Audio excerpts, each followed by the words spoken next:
Hola a todos y bienvenidos una vez más a Tiagomet. Mi nombre es Santiago Zambracos y el día de hoy traigo para ustedes un tema vital dentro de la fisiología humana, que es el metabolismo del calcio y del fósforo. Su entendimiento nos permitirá más adelante comprender las situaciones patológicas que pueden generar los estados de hipo e hipercalcemia.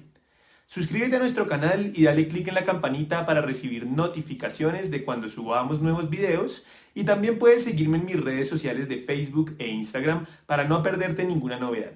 Sin más, vamos a estudiar. Entonces comencemos a hablar del metabolismo del calcio y del fósforo. Arranquemos hablando del calcio. Entonces, lo primero que vamos a hacer es respondernos para qué sirve el calcio, cuál es su función biológica. Entonces, en la biología, su función principal y con la que más se asocia el calcio es con la construcción y el mantenimiento de los huesos y de los dientes también. De hecho, el 99% del calcio que existe en el cuerpo humano se encuentra en los huesos. Sin embargo, aunque esta función es de pronto la más taquillera y con la cual uno más asocia el calcio, este también tiene numerosas funciones metabólicas. Por ejemplo, es vital para la contracción muscular.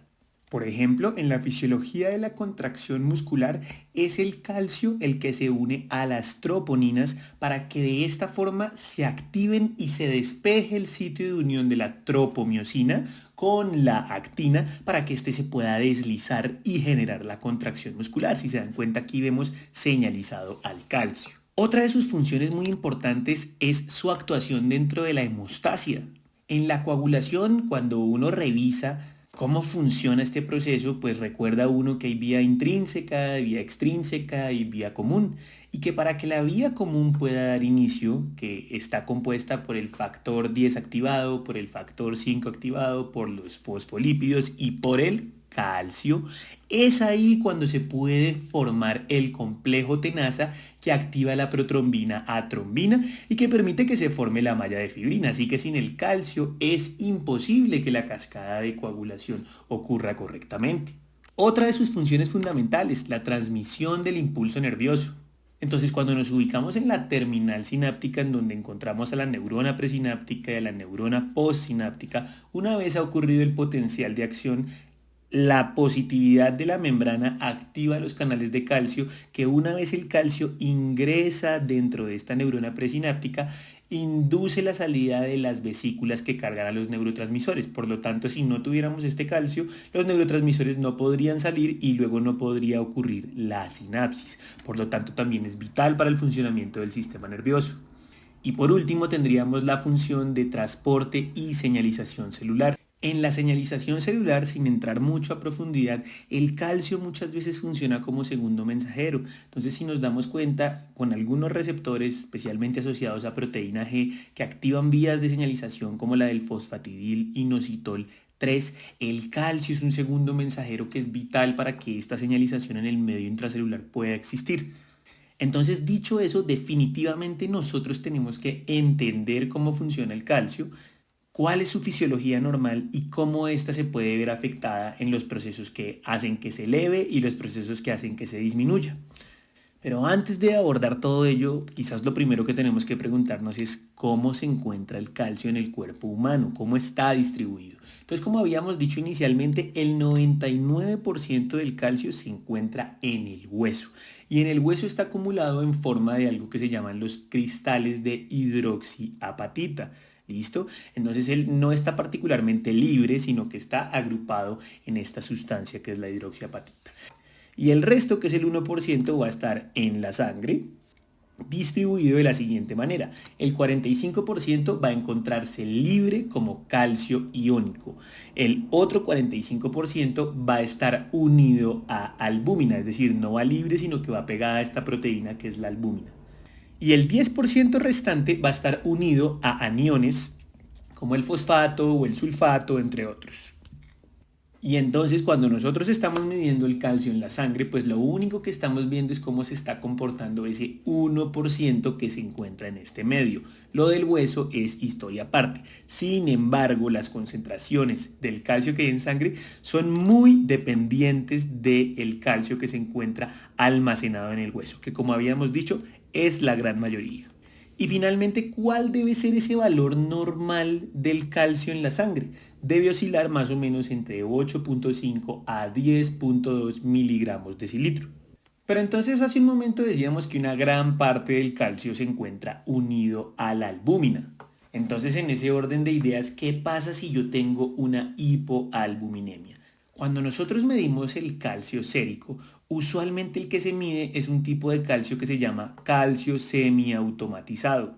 Ese calcio semiautomatizado está midiendo el total de todo el calcio que hay en la sangre, es decir, el calcio que está unido a la albúmina, el calcio que está unido a los aniones y el calcio que está libre, ¿de acuerdo? Si yo tengo una disminución de la albúmina, eso va a hacer que haya menos calcio unido a albúmina y por lo tanto cuando yo cuente el total de calcio pareciera que estuviera disminuido, pero no está realmente disminuido, sino que lo que falta es albúmina. Entonces uno tiene que corregir ese valor del calcio semiautomatizado según el valor de albúmina que tenga el paciente. Entonces lo que se dice es que por cada gramo que baja la albúmina desde su límite inferior, que es 4, el calcio se va a reducir al menos 0.8. Entonces la fórmula que nos permite corregir el calcio es la que vemos en pantalla. Reemplazamos el calcio medido con el calcio semiautomatizado, reemplazamos el valor de la albúmina y eso nos va a decir el verdadero valor.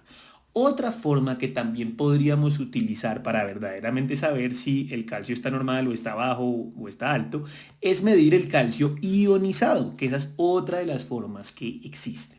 Ahora, ya teniendo claro un poco las funciones del calcio, el valor normal, ahora hablemos un poco del fósforo, del fosfato. Entonces, ¿cuál es la función biológica de este elemento en el cuerpo humano? Lo primero, y probablemente lo más importante, es que forma parte de la estructura de los ácidos nucleicos ADN y ARN.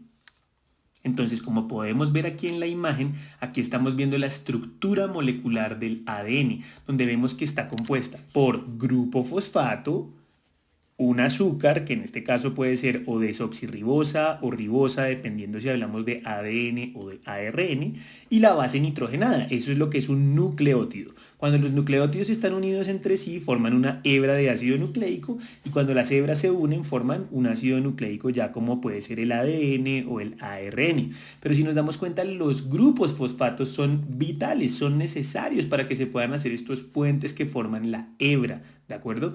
¿Qué otra función se asocia? La estructura de la membrana celular. Recordemos que la membrana celular está conformada especialmente por lípidos y no lípidos que son convencionales, sino que además tienen unidos grupos fosfato.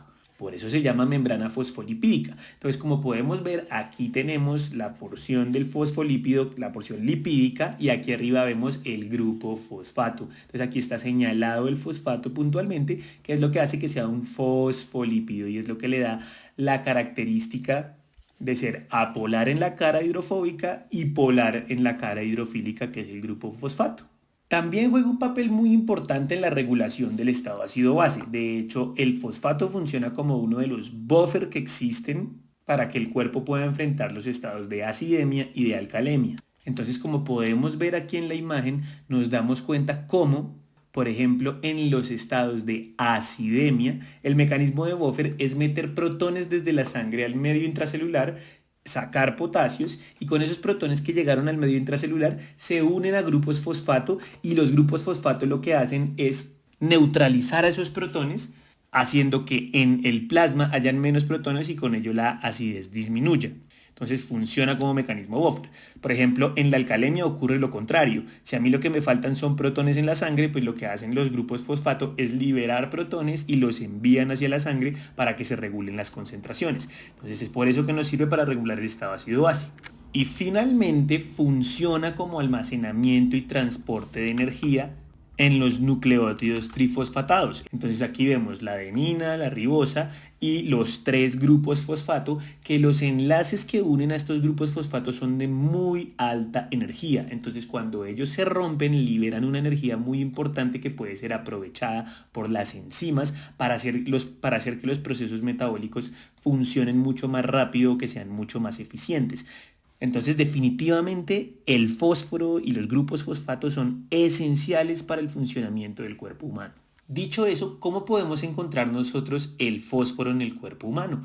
Lo vamos a encontrar especialmente en el hueso y en el medio intracelular, pues componiendo el material genético que habíamos dicho que es una de sus funciones principales.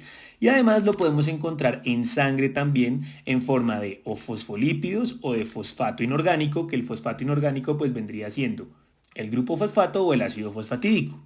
Definitivamente la gran mayoría se encuentra almacenada en el hueso y el valor sérico normal del fósforo debe ser de 2.5 a 4.5.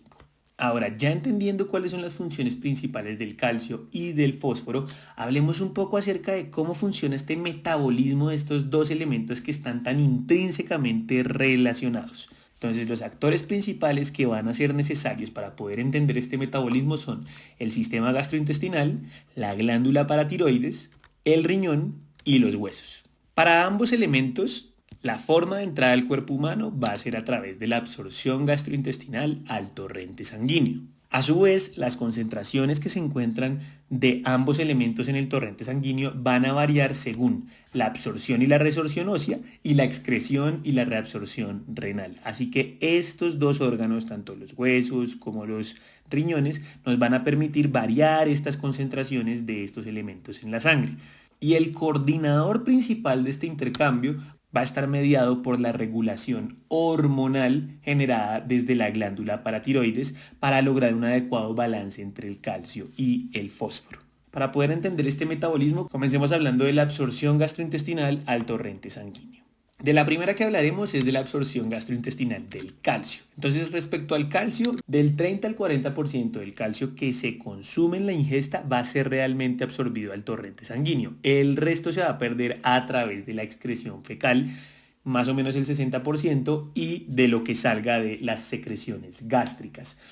Más o menos en qué porcentajes ocurre esta absorción. En el duodeno se absorbe el 18%, en el yeyuno se absorbe el 17% y en el ilion se absorbe el 65%. Así que el ilion es el más importante en esta absorción. Y cuando nos ubicamos por esa zona y hacemos un zoom hacia el medio intracelular del enterocito, lo que vemos es que aquí tenemos la luz intestinal donde llega ese calcio que viene a través de la dieta y él va a entrar a través de este canal TRPB5 y 6, ingresa al medio intracelular y se une a una enzima que se llama la calvindina. Una vez unido a la calvindina, es llevado hacia el torrente sanguíneo a través de este transportador PMCA. Ahora, este mecanismo de absorción del calcio puede ocurrir o por difusión pasiva por gradiente, o por transporte activo, y este transporte activo va a estar mediado por la vitamina D. Más adelante estaremos hablando mucho más acerca de esta vitamina D, pero aprovechemos para decir que esta vitamina D aumenta las concentraciones de esta enzima que es la calvindina, lo que permite que se fije mucho más calcio en las células epiteliales intestinales y que luego se absorba más al torrente sanguíneo. Luego la vitamina D facilita la absorción gastrointestinal del calcio.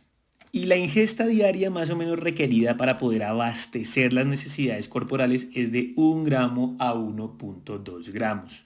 Es por eso que cuando estemos hablando un poco de la hipocalcemia nos vamos a dar cuenta que la cantidad de calcio que queremos garantizar en la persona es un aporte de al menos 1 gramo.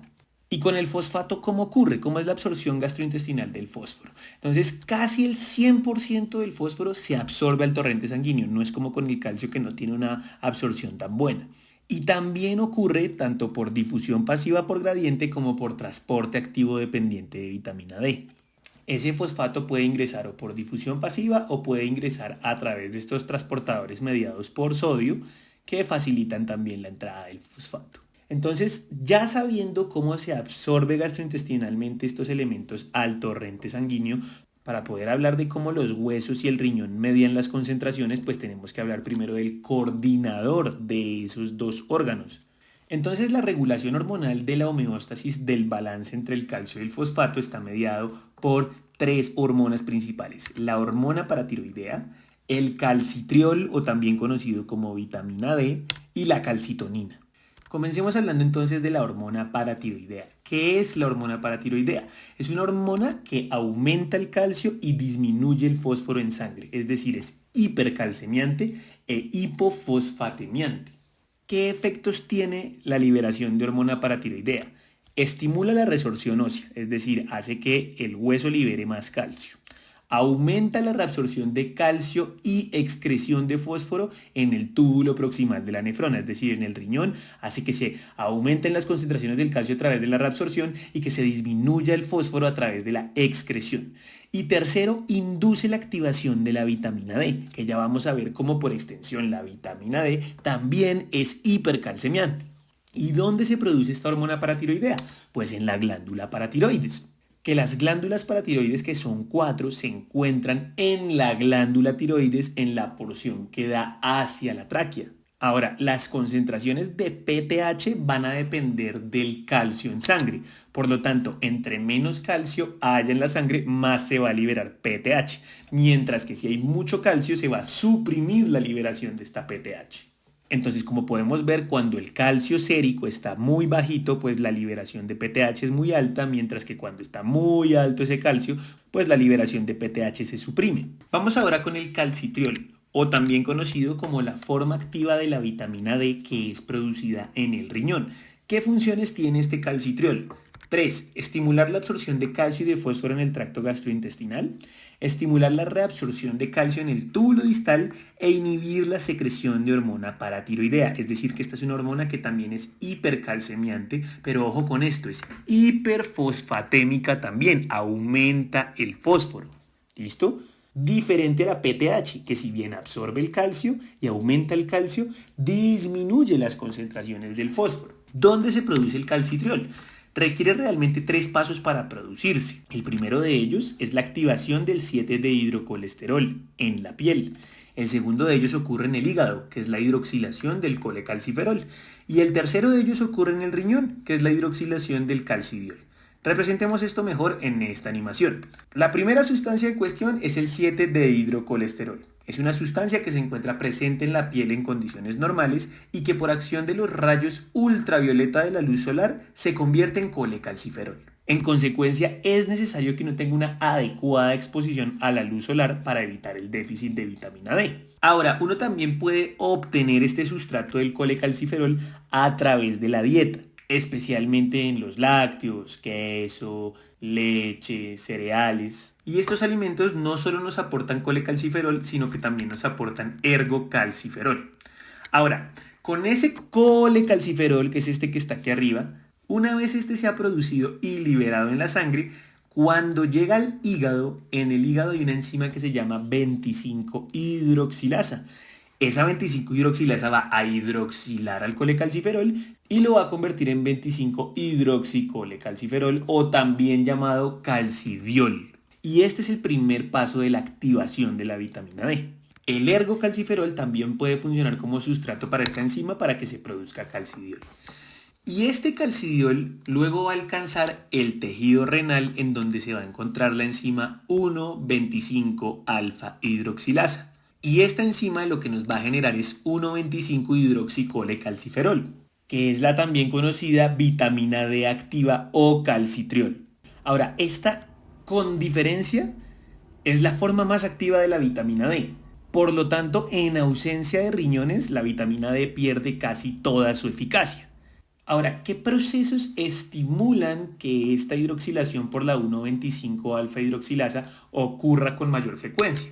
2. La hipofosfatemia y la hormona paratiroidea. ¿Por qué?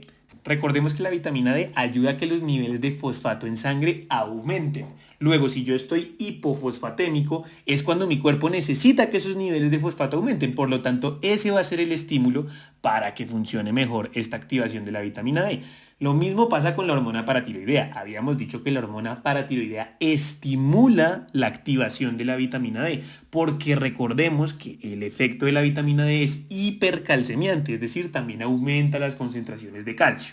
Ahora, más bien, ¿qué tipo de procesos inhibirían la acción de esta 1,25-alfa hidroxilasa? La hiperfosfatemia. Porque si yo tengo mucho fosfato, yo no quiero que se absorba más. Yo lo que quiero es que se pierda. Entonces, una hiperfosfatemia hace que se active menos esta 1,25-alfa hidroxilasa. Y ese sería entonces el metabolismo de la vitamina D. Y por último tendríamos a la calcitonina. Entonces la calcitonina es un péptido que es hipocalcemiante y que es la hormona contrarreguladora de la hormona paratiroidea, de la PTH. Tiene un efecto antagónico a la PTH.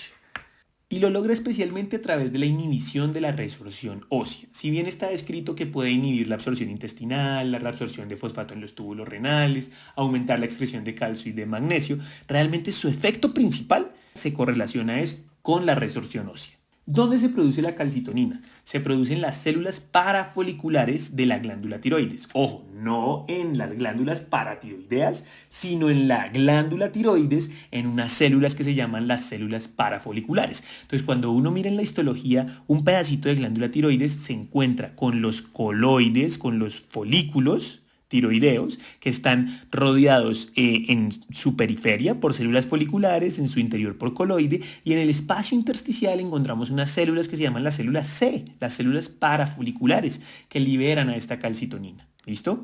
Ahora, si bien la calcitonina es la hormona antagónica a la PTH, desde un punto de vista cuantitativo, el papel que desempeña la calcitonina es mucho menor que el de la PTH. Y por lo tanto el balance del calcio y el fósforo va a depender especialmente de la hormona paratiroidea. De esta forma entonces ya sabemos cómo funciona la absorción y la regulación hormonal del balance de calcio y fósforo al estimular o inhibir la absorción y resorción ósea y la excreción y reabsorción renal. Ahora veamos un poco más de cerca cómo ocurre esa absorción y resorción ósea. Como habíamos dicho, la hormona probablemente más importante en esta cuestión es la hormona paratiroidea. ¿Y qué es lo que hace la PTH respecto a la resorción ósea? Resulta que la PTH se une a receptores presentes en los osteoblastos, estimulando la liberación de una sustancia que se llama la osteoprotegerina. Y esa osteoprotegerina, una vez se libera, hace que los precursores de los osteoclastos se activen. Eso hace que se formen muchos más osteoclastos que van a liberar muchas más sustancias que van a aumentar la resorción ósea y que van a liberar calcio a la sangre. Entonces, ¿eso qué quiere decir? Que en la medida que yo tenga más PTH, voy a tener más resorción del hueso y más liberación del calcio, y mientras yo tenga menos PTH, pues va a ocurrir menos resorción. Y ahora, respecto a la excreción y reabsorción renal, que es lo último que nos faltaría por hablar, pues la excreción renal del calcio y del fosfato ocurrirá de la siguiente manera. En la primera imagen vemos a la izquierda cómo funciona la excreción del calcio y a la derecha vemos cómo funciona la excreción del fosfato. Entonces, como nos podemos dar cuenta, en cuanto al calcio, la reabsorción ocurre del 50 al 60% en el túbulo contorneado proximal de forma paracelular, es decir, por difusión, y ocurre del 10 al 15% en el asa ascendente y en el túbulo contorneado distal, y en el túbulo contorneado distal ocurre de forma transcelular, es decir, a través de las células, necesita pasar por transportadores. Entonces, cuando nosotros hacemos un zoom a esas células para ver ese mecanismo transcelular, lo que nos damos cuenta es que necesitamos unos canales que se llaman los TRPV5 para reabsorber el calcio, y en la cara basal necesitamos a los transportadores PMCA y NCX1 para que el calcio llegue a la sangre.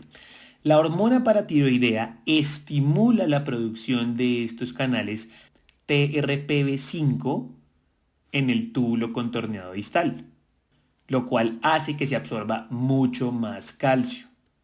Y adicionalmente en el asa ascendente de Henle podemos encontrar un receptor que se llama el CACR, que es el receptor sensible al calcio. Ese receptor, ante estados de hipercalcemia, inhibe la reabsorción del calcio en esta región, por lo tanto su efecto es hipocalcemiante, y de esa forma regulamos el calcio a nivel renal.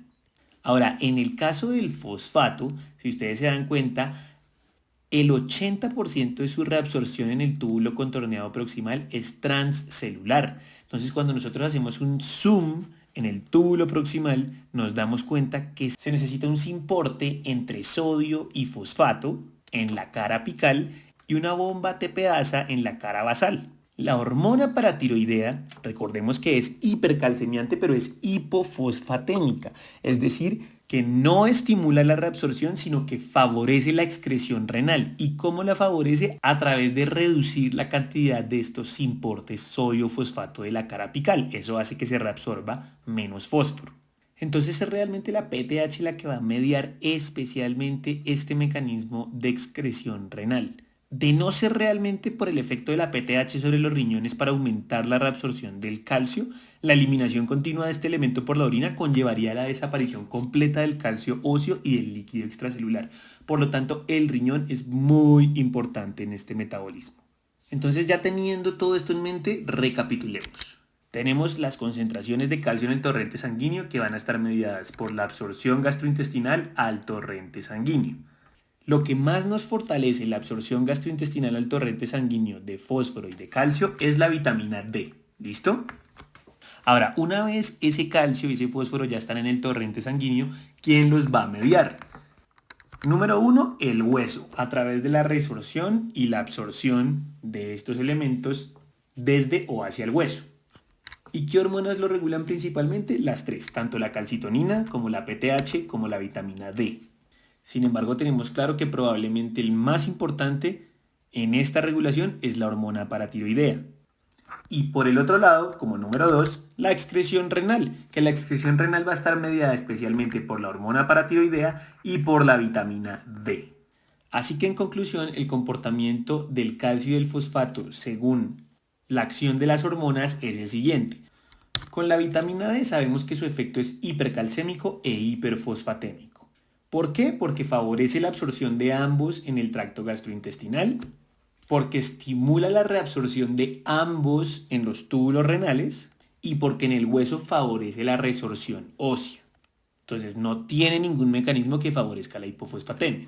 Ahora, la hormona paratiroidea, ella es hipercalcemiante, pero es hipofosfatémica. ¿Por qué? Porque recordemos que respecto al calcio, estimula su absorción, estimula su resorción del hueso y estimula su reabsorción a nivel renal. Pero en cuanto al fosfato, inhibe su reabsorción a nivel renal. Es por eso que es hipofosfatemiante. Y por último tenemos a la calcitonina, que la calcitonina es hipocalcemiante e hipofosfatemiante, porque como sabemos inhibe la resorción ósea. Y de esta forma habríamos comprendido cómo funciona el metabolismo de estos dos elementos en el cuerpo humano. Ahora hay que tener presente, particularmente con el calcio, que sus concentraciones tienen efectos importantes sobre la regulación hormonal. Entonces, como nos damos cuenta, el calcio en sí mismo actúa para regular sus propios niveles en la sangre y lo logra a través de un receptor que se llama el receptor sensible al calcio, que sale aquí como CASR. Ese receptor se encuentra en la glándula paratiroides y en el asa de Henle. En la glándula paratiroides, la presencia de hipercalcemia inhibe la secreción de PTH. Y en el asa de Henle, la presencia de hipercalcemia inhibe la reabsorción del calcio. Entonces, de esa forma, este receptor permite que se regule toda esta liberación hormonal, especialmente de la hormona paratiroidea. Y como podemos ver, en la medida de que haya menos calcio plasmático, las concentraciones de hormona paratiroidea, que son estas que están en rojo, van a ser muy altas. En la medida que el calcio va subiendo, pues va bajando esa hormona paratiroidea. Y en la medida que el calcio va subiendo, se comienza a liberar más calcitonina, para que ejerza su efecto hipocalcemiante. Y de esta forma llegamos al final de nuestra revisión acerca del metabolismo del calcio y del fósforo. No te olvides de seguirnos y darle clic a la campanita para que puedas enterarte de cuando subamos nuevos videos. Espero te haya servido. Hasta pronto.